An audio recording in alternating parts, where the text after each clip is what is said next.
morning to all. This is Abhin Science class 5th, chapter 15, Heavenly Bodies. Today we will start the new topic, that is stars. The twinkling bodies which we see in the clear cloudless night sky are stars. टिमटिमाती हुई जो पिंड होते हैं, जो हमें साफ रात में दिखाई देते हैं जब कोई बादल नहीं होता, उन्हें हम स्टार कहते हैं. वो स्टार होते हैं. Do you know which is our nearest star? क्या आप जानते हैं कि हमारे पास का तारा कौन सा है? It is the sun. ये सन है. Star have their own body, own light. Star की अपनी खुद की लाइट होती है.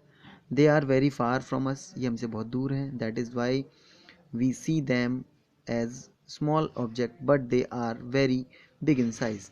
इसी कारण से ये हमें बहुत छोटे दिखाई देते हैं, ऑब्जेक्ट के रूप में दिखाई देते हैं, लेकिन ये साइज़ में बहुत बड़े होते हैं. Our star, our sun is also a very huge gigantic ball of hot glowing gases.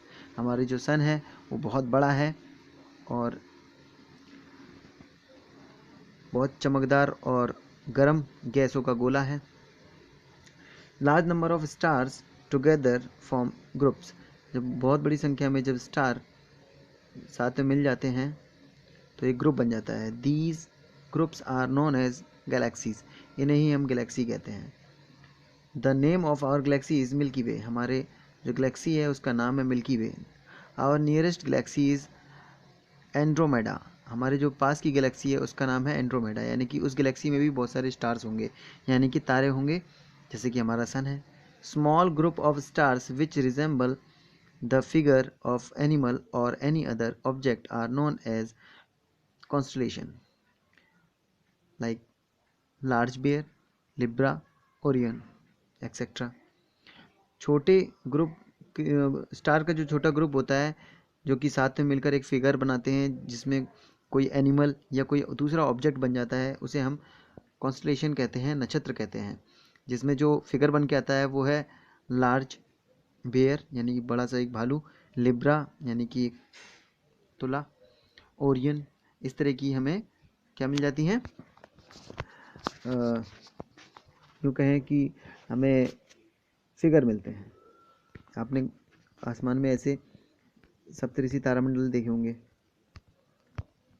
जो एक क्वेश्चन मार्क का भी निर्माण करते हैं. इसी तरीके के जो मिल जाते हैं स्टार्स, तो इन स्टार्स को हम क्या कहते हैं, कॉन्स्टलेशन बना लेते हैं. लोग क्या बना लेते हैं, कॉन्स्टलेशन बनाते हैं. और इसी में हमें तुला मिल जाता है, जैसे कि ये मतलब स्टार से स्टार को आप कनेक्ट करेंगे तो आपको क्या मिल जाएगा, तुला मिल जाएगा. इस तरह से, ठीक है.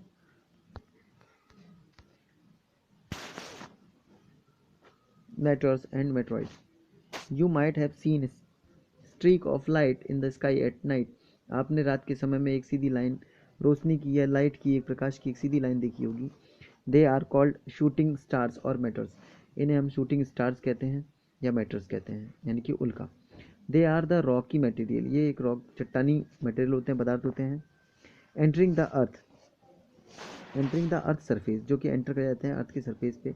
That burns completely due to the oxygen presence in the air and also due to friction. और ये पूरी तरीके से जल जाते हैं ऑक्सीजन की प्रेजेंट होने की वजह से, क्योंकि हमारे एटमॉस्फेयर में ऑक्सीजन की मात्रा है, इसलिए किसी भी चीज़ को जलाने के लिए ऑक्सीजन की ज़रूरत पड़ती है. तो जो भी ये रॉकी मटेरियल होता है जो हमारे एटमॉस्फेयर में एंटर करता है, तब ऑक्सीजन की प्रेजेंस के कारण उसमें आग लग जाती है, और या फिर हवा से उसमें घर्षण हो जाता है, फ्रिक्शन हो जाता है, एक दूसरे से रब कर जाते हैं, जिसकी वजह से उसमें आग लग जाती है. So we see a streak of light. इसी तरह से, इसीलिए हमें एक प्रकाश की एक लाइन दिखाई देती है.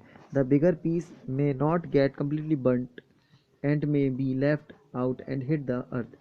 एक बड़ा टुकड़ा जो पूरी तरीके से नहीं जल पाता है वो हिट कर जाता है हमारे अर्थ से आके टकरा जाता है.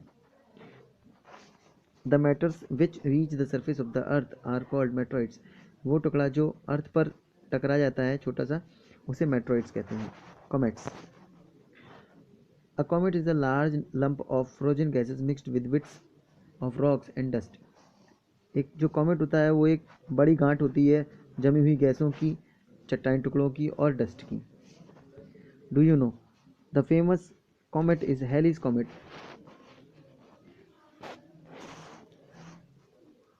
जो बहुत फेमस कॉमेट है उसे कहते हैं Halley comets. It looks like a star, ये दिखता है स्टार के जैसे, विद अ टेल, जिसके पीछे एक टेल होती है। It appear once in every 76 year, हर 76 साल बाद हमें ये एक बार दिखाई देता है। It was last appeared in 9 फरवरी 1986, 1986 में 9 फेब को हमें ये दिखाई दिया था। When it comes close to the sun, the solar wind from the sun below particle from the comets into a tail which always points away from the sun। जब ये सन के नज़दीक आता है तो सोलर विंड्स की वजह से इसकी ये ग्लो करने लग जाता है, इसके पार्टिकल्स, सन के पार्टिकल्स से ये ग्लो कर जाता है। तो कॉमेट का जो टेल है, जैसे कि आप पिक्चर में देख सकते हैं, जो इसकी टेल है वो हमेशा चमकती रहती है सन की प्रेजेंस के कारण। और हमेशा ये कैसा होता है, पॉइंट्स अवे फ्रॉम द सन, इसका जो पॉइंट्स है वो दूर रहता है सन से। So student, today's class finish here, tomorrow I will send you oral question answer and exercise. Thank you, have a nice day.